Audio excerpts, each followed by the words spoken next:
केन हैं, जो अक्षय श्रीवास्तव जी हैं और माल सिंह जी हैं। हम पूरी चर्चा को प्रयास करेंगे, हर पहलू पर चर्चा करें। सबसे पहले मैं डॉक्टर सुनील से चाहूँगा कि फसल अवशेष क्यों जरूरी है, कितना महत्व है फसल अवशेष प्रबंधन का? देखिए पाठक जी, अभी आपने जो सवाल पूछा है उसका जवाब आप पहले ही दे चुके हैं। फसल अवशेष का प्रबंधन दोनों अलग अलग कर देंगे, इसको एडम से तो दिए चल रहा है। फसल अवशेष प्रबंधन क्यों जरूरी है, इसके सवाल का जवाब अभी पाठक जी ने अपनी वार्ता में दिया था। जो भी हमारे रासायनिक खाद या जैविक खाद जो भी हम खेतों में डालते हैं, उनके समुचित प्रयोग और वातावरण को प्रदूषण से बचाने के लिए, इन दो चीजों के लिए फसल अवशेष प्रबंधन बहुत जरूरी है। जलाने से फसल अवशेष को कोई भी फायदा नहीं होता है सिवाय नुकसान के। अभी पाठक जी बता रहे थे, जमीन का तापमान बढ़ जाता है जो कि 42 डिग्री सेल्सियस तक चला जाता है, और 42 डिग्री सेल्सियस पर भूमि में जितने भी प्रकार के जीवाणु पाए जाते हैं उनकी क्रियाशीलता लगभग समाप्त हो जाती है। तो ये जितने भी लाभदायक जीवाणु खेत में मौजूद थे, जिनका एक अलग अलग काम था, जैसे खेत में ही हमारे फसल अवशेष को प्रबंधन करने वाले भी जीवाणु होते हैं, नाइट्रोजन फिक्सेशन के भी जीवाणु हैं, फास्फोरस सॉल्युबलाइजिंग के भी जीवाणु हैं, तमाम तरह के ये जीवाणु हैं जो कि हमारे खेतों को, जो भी हमने खाद डाली थी उनकी उपलब्धता को बनाकर पौधों को उपलब्ध कराते हैं। उनका ये सॉल्युबलाइजेशन या नाइट्रिफिकेशन का काम करते थे, फिक्सेशन का काम करते थे। लेकिन जला देने से उनकी संख्या कम हो गई या वो खत्म हो गए, जिसकी वजह से वो काम प्रॉपर ढंग से नहीं हो रहा है। इसलिए फसल अवशेष प्रबंधन सभी खादों के संतुलित प्रयोग के लिए, और अगर वातावरण को प्रदूषण से बचाना है तो फसल अवशेष प्रबंधन। कहने का मतलब यह है कि जो मृदा की उर्वरा शक्ति है, या बात करें कि मृदा में कार्बनिक पदार्थों की अगर वृद्धि करनी है तो हमें फसल अवशेष प्रबंधन अपनाना ही पड़ेगा। ये तो बात हो गई कि मृदा की उर्वरता में वृद्धि करने के लिए। दूसरी बात आप ये समझिए कि जब हम फसलों के अवशेष को जलाते हैं तो वातावरण में उसके जलाने से जो गैसें निकलती हैं, जो जहरीली गैसें निकलती हैं, चाहे वो नाइट्रस ऑक्साइड की बात कर लें, मीथेन की बात कर लें, या कार्बन मोनोऑक्साइड की बात कर लें, तो ये कहीं न कहीं ये इन जहरीली गैसों का जो उत्सर्जन होता है उससे कहीं न कहीं हमारा वातावरण प्रभावित होता है, और मानव जीवन के लिए एक संकेत भी है, ये खतरे का संकेत भी है। तो फसल अवशेष प्रबंधन करने से मृदा की उर्वरा शक्ति बढ़ती है, और हमारा जो वातावरण है, वातावरण में भी वातावरण स्वच्छ रहता है मानव जीवन के लिए, जो कि बहुत ही आवश्यक है। ये तो बात हो गई कि कितना महत्व है फसल अवशेष प्रबंधन का। लेकिन किसान भाई करें क्या? उनके समक्ष ये समस्या है कि जब हम अपने फसल की कटाई हमने कर लिया, मान लीजिए धान की कटाई हमने कर लिया, धान के अवशेष बच गए, या गन्ने की कटाई कर लिया तो उसके अवशेष, गन्ने की पत्तियां अवशेष बच गई, तो ऐसे में क्या करें? डॉक्टर साहब से मैं चाहूँगा। हाँ भाइयों, जैसा कि भी आप लोगों को बताया गया कि मृदा के स्वास्थ्य को दृष्टिगत रखते हुए जलाना वर्जित है, और ये जो भी अवशेष है, चाहे धान का अवशेष हो, आपका गेहूं का अवशेष हो, या विशेष रूप से गन्ने का, इसको आप लोग भी जान रहे हैं कि हमारे मृदा में कार्बनिक पदार्थ की मात्रा डे बाई डे कम होता जा रहा है। एक तरह से ये 0.3-0.4% के नीचे जा रहा है, जबकि हम लोग पहले भी आप लोगों को बताते रहते हैं 0.5 के नीचे जाने का मतलब ये हम लोगों के लिए अलार्मिंग होता है। इस पर हमको विशेष ध्यान देने की जरूरत है, क्योंकि अभी हमारे सहयोगी साथियों ने भी बताया कि जब अगर ये सूक्ष्म जीव नहीं होंगे तो चाहे आपको इसको डिकम्पोज करने की बात हो, या जो भी केमिकल फर्टिलाइजर इसको मिनरलाइज करने की बात, उसमें सूक्ष्म जीवों का ही रोल होता है। और उनका भोजन क्या होता है? कार्बन। तो खेत में अगर कार्बन नहीं तो उसको हमको एन प्रकार खेत में पूरा करना आवश्यक है। आप लोग देख ही रहे हैं, पशु डे बाई डे देहात में कम होते जा रहे हैं, और बाकी कंपोस्ट और ये सब किसान उतना रुचि नहीं ले, तो कम से कम जो अवशेष है इसको अगर आप खेत में डाल देंगे तो अपने खेत की जो कार्बनिक पदार्थ है उसकी संख्या जो है, मात्रा आप 0.5-0.4 तक मेंटेन कर लेंगे, तो जो सूक्ष्म जीव है उनकी क्रियाशीलता बनी रहेगी। तो जो भी अवशेष हो उनको सड़ाने के साथ साथ जो भी केमिकल फर्टिलाइजर है उनको मिनरलाइज कर पौधों को उपलब्ध कराने में इनका सहयोग मिलेगा, तो आपकी पैदावार बढ़ेगी। क्योंकि जैसे आप यूरिया देते हैं तो यूरिया पौधे एज सच नहीं लेते हैं, वो एमाइड फॉर्म होता है, उसको ग्रहण किस रूप में करते हैं? नाइट्रेट रूप में। एमाइड से नाइट्राइट, से नाइट्रेट बदलने के लिए जो सूक्ष्म जीव काम आते हैं वो नाइट्रोसोमोनास और नाइट्रोबैक्टर। अब उसका भोजन कार्बन है, कार्बन खेत में पर्याप्त मात्रा है तो उनकी संख्या पर्याप्त होगी, तो जो भी आप यूरिया के रूप में नाइट्रोजन दे रहे हैं वो उसको भरपूर पौधे उपयोग करेंगे और आपकी पैदावार में रहेगी। अब यही को दृष्टि रखते हुए, अब पहले ये चीज़ें टफ थी, देखिए आपके पास कोई यंत्र नहीं थे, और जैसे आज ये गन्ना देख रहे हैं कट रहा है, इसमें इतनी पत्तियां पड़ी हैं, अगर इस परिस्थिति में आप इसमें हैरो कल्टीवेटर चलाना चाहें तो नहीं चल पाएगा। लेकिन इसीलिए डॉक्टर साहब आज ये हम लोग दिखाने का ये प्रयास कर रहे हैं कि किस तरीके से फसलों के अवशेष को बहुत छोटे छोटे टुकड़ों में किया जा सकता है, और इस दिशा में गन्ना विकास विभाग द्वारा गन्ना समितियों पे कृषि यंत्र उपलब्ध कराए जा रहे हैं, सब्सिडी पे उपलब्ध कराए जा रहे हैं चीनी मिलों के सहयोग से। तो ये जो मल्चर यहाँ पे देख सकते हैं आप लोग, ये मल्चर गन्ना समितियों पे ये उपलब्ध है, और रोजा चीनी मिल के प्रतिनिधि भी हैं हमारे साथ। अच्छा जी, ये समितियों से किसान इसको ले जा रहे हैं मल्चर? जी, ले जा रहे हैं जी, किराए पे ले जा रहे हैं, लोन पे ले जा रहे हैं। लोन पे ले जा रहे हैं। एग्रीकल्चर इम्प्लीमेंट का बैंक एक बना दिया गया है, तो उससे अगर कोई किसान भाई नहीं खरीद पाते हैं तो उसको आप अपने लोन पे मतलब आप ले जा सकते हैं, उसको अपना कार्य करके उसको वापस कर। तो आप देखिए कि अभी देखिए गन्ने की कटाई हुई है और गन्ने की ये पत्तियां हैं यहाँ पे कितनी छोटी छोटी हो गई हैं। आप पहले यहाँ देखिए ये गन्ने की पत्तियां हैं, हम थोड़ा सा दिखाने, इसलिए ये एक गांव में किया गया, शाहजहाँपुर जनपद के गंगानगर गांव में ये कार्यक्रम किया जा रहा है। प्रगतिशील किसान है कौशल मिश्रा जी, और अभी देखिए ये हम आपको प्रैक्टिकल दिखाने का प्रयास करते हैं कि चीज़ों को आप देख करके समझ सकें। आप देखिए ये पत्ती अभी कटी हुई है, और इसके बाद इधर ये मल्चर चला हुआ है, आपके सामने हम मल्चर चला के दिखाते हैं। यहाँ पे आप देखिए, अब ये चलाइए मल्चर जरा।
ये तो बात हो गई कि मल्चर यहाँ पे चल गया, और ये पत्तियां जो हैं इन पत्तियों के बहुत छोटे छोटे टुकड़े हो गए। अब इसके बाद की प्रक्रिया क्या है, किसान भाई कैसे प्रबंधन करें?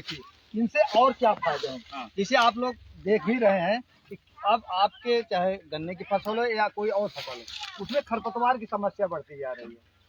तो खरपतवार नियंत्रण पॉइंट आप दूसरी, अगर ये पत्ती बिछा के इसमें आप मल्चर चला दें, ये ऊपर अब सूर्य की रोशनी खरपतवार को नहीं मिलेगा तो खरपतवार आपसे विकसित नहीं हो पाएंगे, वो यहीं सप्रेस पड़ जाएगा।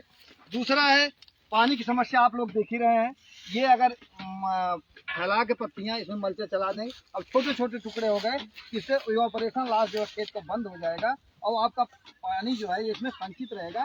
तो आप जहाँ 20-25 दिन में पानी देते थे किसी भी फसल चाहे गन्ने या अन्य फसलों को, वहाँ आप 1-1.5 महीने तक अगर पानी नहीं भी देंगे तो देखेंगे कि आप खेत में कोई कमी पानी कमी नहीं रहेगी और आपकी पैदावार भी कभी प्रभावित नहीं होगी। ये हुआ। तो इसको अगर हम ये चाहें कि मान लीजिए कि किसान भाई के सामने ये समस्या है कि हम इसमें फिर बुआई करें, दूसरी फसल की बुआई करें, मल्चर चला दिया गया, छोटे छोटे टुकड़े हो गए, क्या चीज़ें और डालें? डॉक्टर सुनील से मैं चाहूँगा कि ये क्या चीज़ें और डालें कि ये जल्दी से जल्दी सड़ जाए और ताकि हमारा खेत अगली फसल के लिए जल्दी से जल्दी तैयार हो जाए। देखिए, जैविक विघटन जो भी होता है फसल अवशेषों का एक प्राकृतिक क्रिया है, ठीक है। ये होनी है, कभी न कभी देर सवेर होनी है, लेकिन हमारे पास समय नहीं होता है, हमको इन फसल अवशेषों को जल्दी सड़ाना होता है। तो इस प्राकृतिक विघटन को, उसकी स्पीड को बढ़ाने के लिए हम फिर इसमें डिकम्पोजिंग कल्चर डालते हैं। ये जो डिकम्पोजिंग कल्चर होता है, ये उस विघटन की प्रोसेस को बहुत तेज कर देता है और बहुत ही कम समय में ये आपका जो भी फसल अवशेष है ये खेत में ही सड़ जाता है, और उसके बदले में जो कंपोस्ट खाद बन के तैयार हुई खेत में, उससे आप आने वाली आगामी फसल को पोषक तत्व मिलते हैं और फायदा होता है। तो इसके लिए सड़ाने के लिए जो ऑर्गेनो डिकम्पोजर है या मार्केट में आ रहा है, क्या उनकी मात्रा होती है, कितनी मात्रा डालनी चाहिए किसान भाइयों को? देखिए, हमारे संस्थान द्वारा ऑर्गेनो डिकम्पोजर कल्चर के नाम से ये कल्चर बनाया जाता है। डिकम्पोजिंग कल्चर मार्केट में और भी नाम से आते हैं, ठीक। ये 10 किलोग्राम प्रति हेक्टेयर की दर से, जैसे भाई आपने देखा कि टेस्ट मल्चर चलवा दिया आपने, अब इसको आपकी जुताई करानी है। जुताई कराने के बाद इसमें 10 किलोग्राम प्रति हेक्टेयर की दर से ऑर्गेनो डिकम्पोजर सड़ी हुई मिट्टी या गोबर की खाद में मिलाकर अपने खेत में पूरे एक तरह से इसको बिखरवा दें। उसके बाद इसमें पानी लगा दें। फिर हफ्ता 10 दिन बाद जब वोट आ जाएगी तो फिर आपको गुड़ाई करनी है। एक ही बार कल्चर डालना है, बस आपको सिर्फ गुड़ाई करनी है और पानी डालना है। 40 से 50 दिन में ये बहुत ही अच्छी सड़कर कंपोस्ट खाद तैयार हो जाती है खेत में ही आपके। तो ये देखिए आप इस तरीके से ये जो हमारे अवशेष हैं इनको इसी में सड़ा करके और जल्दी से जल्दी आप सड़ा करके और अपनी ऑर्गेनिक मैटर को बढ़ा सकते हैं। डॉक्टर साहब, और कोई तरीका है जिससे हम और जल्दी खेत को तैयार कर सकें इसके? देखिए, गन्ने के हिसाब से अगर चलें तो गन्ने के बाद जैसे ये बाव फसल खड़ी है, इसके बाद आप पेड़ी लेंगे तो पेड़ी के हिसाब से जो प्रोसेस भी आपको बताया गया, पत्ती जैसे कि जब लेबर इसको छीलते हैं तो कहीं कहीं इकट्ठा कर देते हैं। पहले आपको ये करना है कि इसको पत्ती को फैला देना है जिससे यूनिफॉर्म एक स्प्रेडिंग हो जाए। फिर उस पर आप मल्चर चलाएंगे तो देखेंगे आपके जहाँ गन्ने के ठूठे हैं उस पर से पत्ती हट के दोनों बीच की जो नालियाँ उसमें शिफ्ट हो जा रहा है। एक तो इस पर जो आपका स्टूबल है उसकी स्प्राउटिंग नहीं प्रभावित होगी। दूसरे कहीं कहीं अगर ये लेबर गन्ने को ऊंचाई से काट दिए होंगे, उसका गन्ना का जो टूट ऊपर रहा होगा, उसमें भी ये जो ब्लेड लगा हुआ है इसमें एल शेप का, वो उसको स्टेबल सेवर का भी काम करता है। जिससे आप देखें, इसको पहले भी बताया गया है कि रैटून मैनेजमेंट के लिए पहली जो प्रक्रिया की जाती है पेड़ी खेत में, वो स्टेबल सेविंग की जाए। लेकिन वो फावड़े और आपके गिरासा को काटना बड़ा टफ था कि ये जो मल्चर आ गया इससे एक साथ आपका स्टेबल सेविंग भी हो गया। जो पत्तियां और थोड़ा सा फैली हुई थी उनके बीच में स्पेस था, इसके नाते रोशनी भी जाती, खरपतवार निकलते, उसको भी छोटे छोटे टुकड़ों कर करके एकदम एक प्रेस कर दिया। उसमें देखिए पीछे बेलन लगा हुआ, तो प्रेस करके इसकी एक लेयर बना दिया। जैसे अभी आपको पहले बताया गया, इससे पानी की बचत तो होगी होगी, जो खरपतवार है वो भी नहीं निकलेंगे। और साथ लाइए, और जो 1 दिन 2 दिन 4 दिन पहले आपका पत्ती खेत कटा हो गया, पत्ती फैलाया होगा, उसमें एक साथ इसको मल्चर चला दें। जहाँ स्प्राउट हुआ वो फिर से टूट जाएगा। और जहाँ देखें अगर 4 स्टेबल जो उसमें स्प्राउट किए होंगे, उसमें आप आगे चल के देखेंगे 8 मदर सूट निकलेंगे, मतलब उसकी स्प्राउटिंग और अच्छी हो जाती है। इसमें घबराने की बात नहीं, साहब स्प्राउटिंग हो गई फिर से इसमें हम चला देते इसमें। तो आप एक साथ पूरे खेत में ये ट्रेस मल्चर चला के बाकी चीज़ें अभी जैसे डॉक्टर साहब ने बताया, फिर उसमें आप ऑर्गेनो पानी डाल के तो डाल दिए, जिससे जल्दी जल्दी ये सड़के फिर खाद के रूप में वो मिल जाए। तो ये जो मल्चर है, मल्चर चलाने से एक तो पत्तियां बहुत छोटी छोटी हो जाती है, सड़ जाती हैं, और साथ ही साथ हमारा एक तरह से इनडायरेक्ट रूप रैटून मैनेजमेंट, पेड़ी प्रबंधन का भी काम हो जाता है। क्योंकि जो स्टबर्स हैं बड़े बड़े हैं, वो उनकी छटाई भी हो जाती है, और फिर छटाई के बाद उसमें जो फुटा हुआ बेहतर ढंग से हो जाता है। तो एक पंथ दो काज होता है। और सबसे बड़ा जो महत्वपूर्ण काम है इन दोनों के साथ साथ ये है कि कहीं न कहीं हम अपनी वायुमंडल को, अपने वातावरण को सुरक्षित रखने का एक अभूतपूर्व ये प्रयास है। और इसमें हम सभी को साथ रहना चाहिए, हर स्तर से साथ रहना चाहिए, क्योंकि वायुमंडल रहेगा तभी मानव जीवन के लिए स्वच्छता रहेगी। और इसलिए फसल अवशेष प्रबंधन आज के युग में बहुत महत्वपूर्ण हो जाता है। तो चाहे वो गन्ने की कटाई के बाद जो अवशेष हैं उनकी बात हो, या धान की कटाई की बात हो। डॉक्टर साहब, एक चीज़ पे और चर्चा करना चाहिए, वेस्ट डिकम्पोजर का आजकल मार्केट में काफ़ी चल रहा है। तो उसको किसान भाई अगर ऑर्गेनो डिकम्पोजर के बजाय वेस्ट डिकम्पोजर प्रयोग करना चाहे तो कैसे प्रयोग कर सकते हैं, उसके बारे में उसको? वेस्ट, आप कोई भी डिकम्पोजिंग कल्चर, बहुत सी कंपनियां बनाती हैं, सबके अलग अलग नाम है। कोई वेस्ट डिकम्पोजर का नाम बना रहा है, कोई ऑर्गेनो डिकम्पोजर, तमाम तरह की कंपनियां हैं जो डिकम्पोजर के नाम से बनाती है। आप किसी भी अच्छी विश्वसनीय कंपनी का डिकम्पोजिंग कल्चर आप अपने खेत में यूज कर सकते हैं।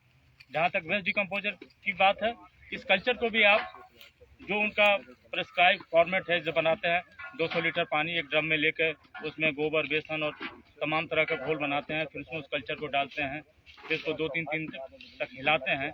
उसके बाद वो उनका कल्चर तैयार होता है, उसके बाद उसको खेत में प्रयोग करते हैं। तो आप वेस्ट डिकम्पोजर कल्चर का भी प्रयोग करके अपने खेत में इसका लाभ ले सकते हैं। अब चीनी मिल रोजा के प्रतिनिधि हैं जो डीजीएम केन हैं, अच्छे जी, मैं उनसे भी चाहूँगा कि ये तो बात हो गई कि किस तरीके से हम प्रबंधन करें, सारी प्रक्रिया पे हम लोगों ने विस्तार से चर्चा किया। एक आम किसान को अगर मल्चिंग की आवश्यकता हो तो कैसे प्राप्त करेगा, वो कहाँ से पाएगा? देखिए डॉक्टर साहब, जैसे अभी सभी ने बताया वैज्ञानिकों ने, हमें मल्चिंग करना कितना इम्पोर्टेंट है, यूजफुल है, इसके लिए लाभदायक है। तो मल्चिंग के लिए जैसे मल्चर एक जो आपकी समिति है, जो आपकी निकटतम समिति है, वहाँ पे तो एक कृषि यंत्रों का बैंक है ही, साथ में चीनी मिलों ने भी, जो कुछ प्रगतिशील किसान हैं, कृषक भाई हैं हमारे, उनके पास ही मल्चर दे रखा है।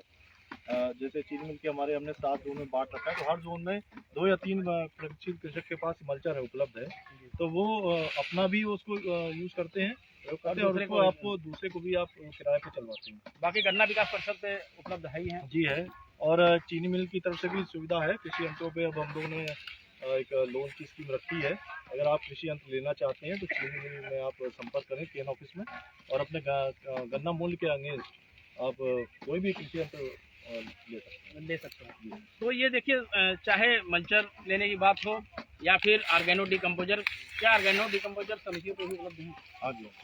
हाँ, देखिए समिति पे आप चले जाइए, वहाँ उपलब्ध है। शाहजहाँपुर गन्ना शोध परिषद में ऑर्गेनो डिकम्पोजर उपलब्ध है, मार्केट में वेस्ट डिकम्पोजर उपलब्ध है। अब तो इसके कैप्सूल भी आ गए हैं, उन कैप्सूल का भी यूज कर सकते हैं किसान भाई। तो जरूरत इस बात की है कि हमको इसको अपनाने की, और इसके कई फायदे हैं। ऑर्गेनिक मैटर अगर आपके खेत में है तो मिट्टी की जो जल धारण क्षमता होती है, पानी रोकने की क्षमता है, उसमें वृद्धि होती है। और जो जैसा कि अभी पहले भी चर्चा हो जाएगी, मिट्टी में जो सूक्ष्म जीव हैं उनकी संख्या में वृद्धि होती है। और ये जो सूक्ष्म जीव होते हैं, ये क्या करते हैं, जो हम पोषक तत्व अपने खेत में डालते हैं, उन पोषक तत्वों को पौधों के लिए उपलब्ध अवस्था में बदलने का काम करते हैं। तो कई फायदे हैं। जब हम इसको अपनाएंगे तो हमारे ऑर्गेनिक कार्बन का परसेंटेज बढ़ेगा हमारे सॉइल में, और उससे इनडायरेक्ट रूप से बहुत से लाभ हमको होते हैं, जो हमें प्रत्यक्ष रूप से दिखाई नहीं पड़ते हैं। तो मैं उम्मीद करता हूं कि किसान भाई फसल अवशेष को नहीं जलाएंगे और फसल अवशेष प्रबंधन जरूर करेंगे। बहुत बहुत धन्यवाद।